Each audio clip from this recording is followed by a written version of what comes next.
Bueno, y ahora vamos a tocar un tema que cada tanto lo mencionamos y lo tocamos y vamos a fondo porque es muy delicado, pero cada tanto ocurre de nuevo un nuevo caso. Es impresionante, estamos hablando del grooming porque, a ver, por ejemplo, vamos a tocar como excusa uno de los últimos casos de esta semana. Ayer detuvieron, por ejemplo, a los entrenadores de Argentino de Quilmes que están acusados de abuso a menores de edad. Son padre e hijo que eran directores técnicos en las divisiones inferiores del fútbol femenino.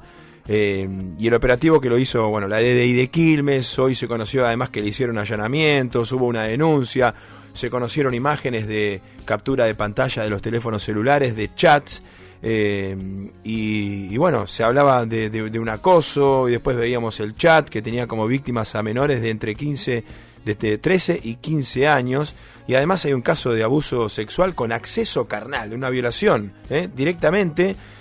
Padre e hijo, pónganse en contexto, padre e hijos técnicos de fútbol femenino, de adolescentes de 13, 14, 15 años, una sospecha, una denuncia, después el registro ese de esa captura de pantalla con los mensajes que recibían, que me gustó la ropita que tenía hasta el día, y la otra parte que, ajá, ¿qué le va a responder, no? Un adolescente, fíjate si podés tal cosa y tal otra, que le pedían más fotos, con una cosa...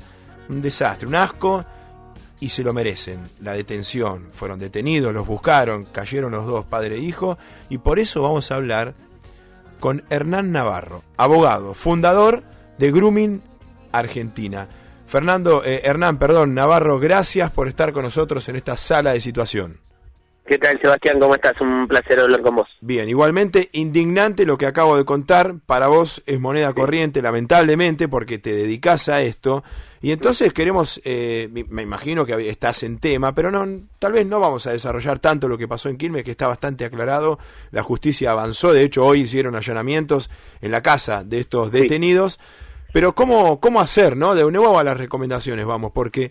¿Cómo hacer para estar ahí pendiente? Darle libertad a nuestros hijos, nuestras hijas, de tener su propio teléfono celular, sus redes sociales, pero en el medio y tenemos que andar patrullando nosotros también esas cuentas de nuestros hijos o el WhatsApp, porque aparecen estos personajes.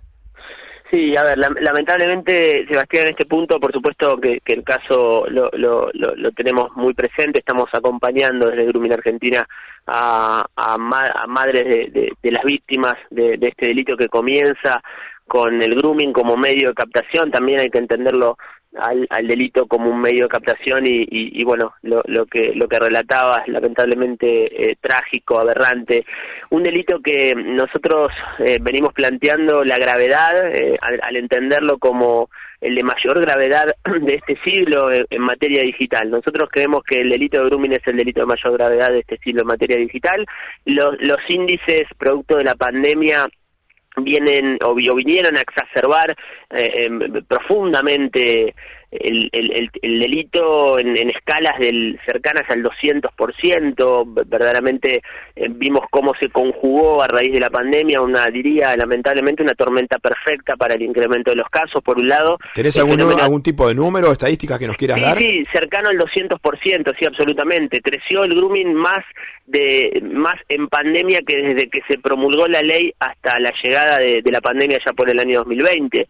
O sea, el fenómeno que se conjugó, diría la epifanía, el acontecimiento que se conjugó fue, por un lado, el fenómeno de la hiperconectividad en niños, niñas y adolescentes, un fenómeno que yo lo tradujo como hipervulnerabilidad, y por el otro, si bien no hay un perfil característico del groomer, como se denomina técnicamente a esta persona adulta que acosa y que abusa sexualmente mediante internet a niños, niñas y adolescentes, por eso hablamos de un cambio de paradigma hacia lo digital, vemos que prevalece en él el coto de casa, es un perfil que sale permanentemente a la casa. Nosotros hemos visto en distintas causas un solo perfil acosando hasta 200 niños, niñas y adolescentes de manera simultánea, multitasking, con distintos software. Es decir, que en la pandemia se generó esta tormenta perfecta con este incremento notable de los casos, y que sin lugar a dudas en esta post-pandemia que nos toca transitar como sociedad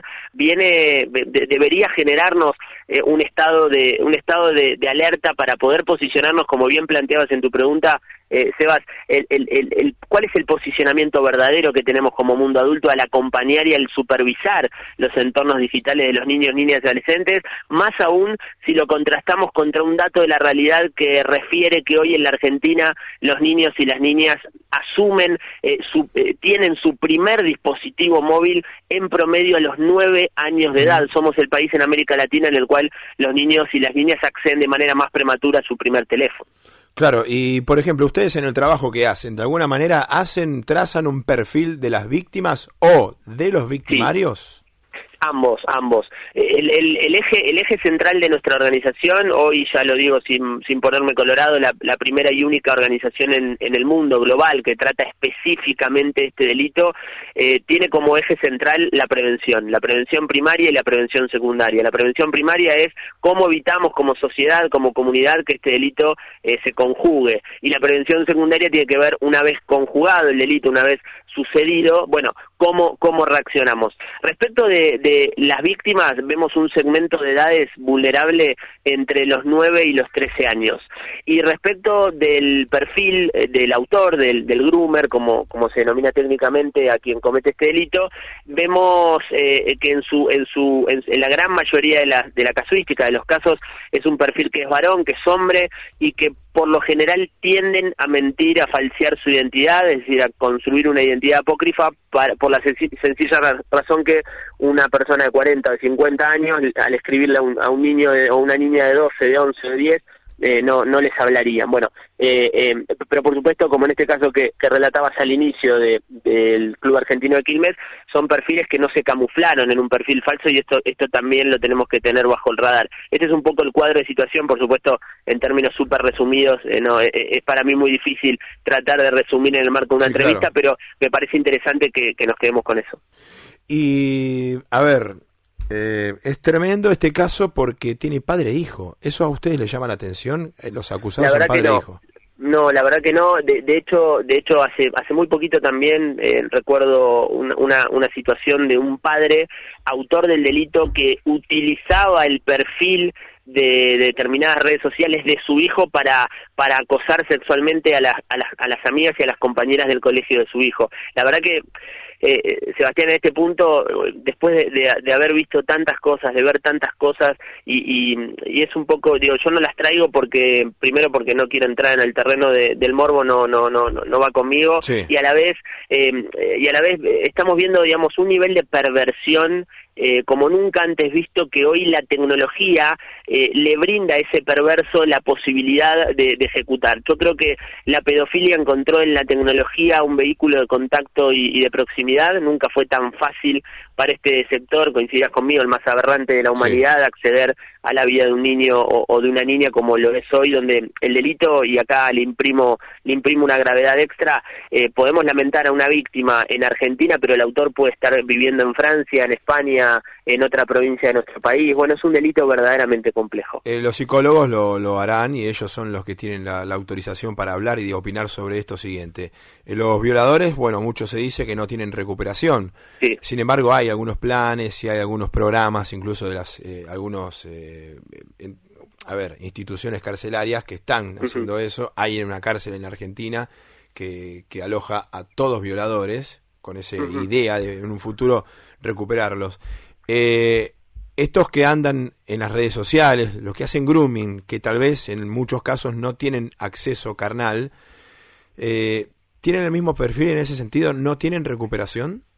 No, a ver, primero me gustaría decir esto porque me parece interesante. Nosotros creemos que el grooming es la nueva modalidad del abuso sexual. No hace falta el encuentro físico para que se conjugue un abuso, sí, como hoy a través de la tecnología. Este es un cambio de paradigma que me parece importante. Ahora, respondiendo puntualmente a tu pregunta, uno de los casos más graves de grooming, que culminó con un femicidio, el caso de Micaela Ortega, seguramente lo recordarás, sí, porque lo has cubierto, es un caso donde este perfil condenado a prisión perpetua desde la cárcel continuaba ejecutando sí, el delito. Entonces, la verdad que nosotros, por supuesto, que nos enfocamos en la protección de los niños, niñas y adolescentes.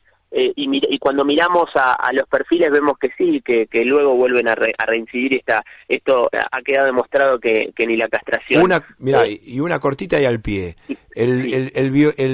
Este tipo de abusador virtual, digamos, sí o sí quiere de alguna manera llegar al acceso carnal. Está buenísimo. ¿O es suficiente? Está buenísima eso? la pregunta. Está buenísima la pregunta porque ahí entro a definirte cortito el tipo penal. Cuando el legislador lo incorpora como tipo penal en la Argentina, en la norma 26.904 que hoy representa a la ley de grooming en el artículo 131, lo incorpora desde esa mirada para evitar que haya un encuentro personal y por ende evitar un abuso sexual. Ahora, es como hoy opera el delincuente sexual en Internet. La respuesta es no. La mayoría de las situaciones hoy comienzan y culminan en el mundo de lo digital. Al groomer, a ese delincuente sexual, no le interesa llegar al encuentro personal, porque lo que le interesan son las imágenes, es el contenido. Por eso la mal llamada pornografía infantil, y por qué digo mal llamada, porque los niños y las niñas no son actores, sino que son víctimas de abuso sexual, ha crecido muchísimo a nivel global. Tal es el punto que la Argentina se encuentra entre los 10 países con más tráfico de este contenido en el marco de la distribución, y que yo considero de que si no le ponemos un freno y si no se elaboran estrategias conjuntas donde sea involucrado el Estado, la industria, las organizaciones de la sociedad civil, las fuerzas de la ley, estamos camino en algunos años a verse este delito equiparado a los índices y a los niveles del narcotráfico por la velocidad, por la capilaridad que alcanzan en cuestión de segundos. Es una pandemia en las sombras. Nosotros lo definimos, Sebastián, como una pandemia en las sombras. Hernán, gracias, y es muy largo este tema, lo vamos a desarrollar en otra comunicación, nos interesa muchísimo. Gracias. Por favor, a disposición, un gran abrazo. Fuerte abrazo entonces, Hernán Navarro, abogado, fundador de Grooming Argentina.